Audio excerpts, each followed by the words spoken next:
Chapter 67 Solitude. Aaron had spoken very little since the others had arrived in the caverns. He had carved out small, private space as far from everyone else as he could manage, close enough to hear the voices if he needed to, far enough that no one would casually sit beside him. He spent most of his time there, turning over half formed thoughts and trying to anchor himself to anything that felt normal. Bouet had told him he was likely in shock, that the compulsion he'd experienced on Earth could linger, especially when layered over fear and exhaustion. Aaron nodded when she explained it, though the words slid through him like water through a sieve. Most days he felt like he was watching a very vivid movie, a life played out on screen where he vaguely recognized the characters but couldn't remember auditioning for a role or becoming involved. When he tried to recall who he'd been before, his routines, his habits, even his own preferences, the memories blurred and lost detail. Sometimes he wondered if he'd been in an accident, if this was a coma dream. He liked the thought of that. It meant there was still a hospital somewhere, a bed, a waking moment waiting for him. Normal. Somewhere beyond this, he would find normal. Each day that passed made that hope thinner, dimmer.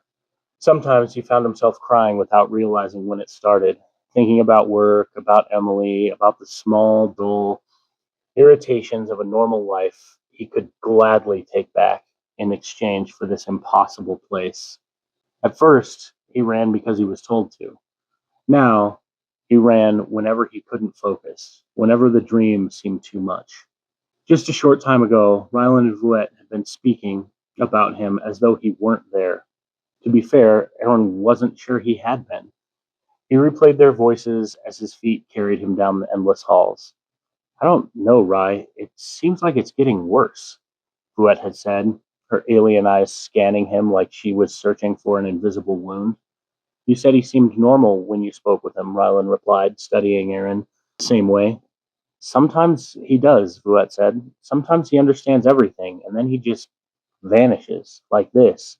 She gestured vaguely at him. We should get him an experienced healer, Rylan offered. He needs to be purged, Fouette said firmly. She probably layered dozens of commands over one another. That's overlap, dissonance. There's bound to be problems. She didn't really know what she was doing, Rylan said. She needs training more than the rest.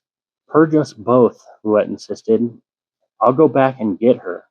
Aaron remembers standing there, listening and understanding none of it. It wasn't like hearing a foreign language. It was like trying to decipher a foreign alphabet, something fundamentally incompatible with his understanding. It's not that simple, Rylan had said. A purge might work, and it would draw attention we can't afford. Fouette had sagged then, like someone carrying weight too long. Once we return, Ryland said gently, your mind will be clear. You'll be free to deal with Emily however we decide. That could be months, Fouette replied. Years. I still feel like a prisoner to her command. I'd step in front of an unknown beast for Aaron right now, and I'm actively filtering my essence. That had been when Aaron turned away and started running, when everything felt wrong, when thoughts spiraled, when conversations bent toward magic or essence or things that he just didn't grasp. He ran. It was the only thing that anchored him to his body, to movement, the pain he could understand. Liz had tried to talk to him once. He said hi and just walked away. Nina tried more than once. I never meant for this to happen, she had said, voice shaking. For what to happen? Aaron had asked, genuinely confused. She gestured helplessly. The bar, Liz, another world, magic. Not your fault, he said simply. The words sounded right, but they didn't feel complete. There was something else he wanted to say, something important, but it sat locked away behind layers of fog he couldn't push through. Nina lingered, hoping he'd reach out. He wanted to reach out. He just couldn't. He wanted another date, a quiet one. No Liz, no interruptions, just laughter and some normalcy. Instead, he turned away from her and he ran. He ran more than half of his days away now. When his legs burned, when his shins screamed, When sweat soaked through his clothes, he ran harder. Pain was clean. Pain made sense. Eventually, he stopped, hands braced on his knees, breath ragged. He screamed down the empty corridor, the sound tearing out of him raw and uncontrolled. He didn't care who heard. He wanted his life back. He wanted everything to be normal again. He wanted to box orders with Emily, to obsess over investments, to complain about work, to sleep in a normal bed and wake up knowing what day it was. Something caught his attention in the darkness ahead, just a flicker, a ripple, like something swimming just beyond the edge of his sight. Aaron jerked towards it. He screamed again, whether to scare it away or to draw it closer, he didn't really know. Nothing answered. After a long minute, he turned and ran back towards camp.